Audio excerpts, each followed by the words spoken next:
this is Hoops a Daisy, and today I'm going to be showing you a basic hand hooping tutorial.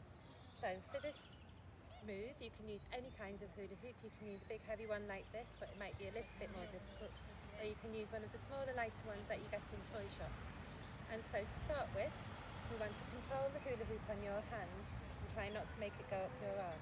So in your hand, just give it a swing, open up your hand. Make sure your thumb is sticking up so that the hula hoop cannot travel up your hoop. And if you find that difficult, you can always give it a push with your other hand to start off.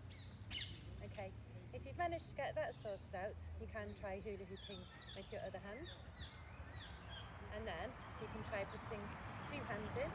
So start off with one hand, and then when you see the space in front of you, put the other hand in.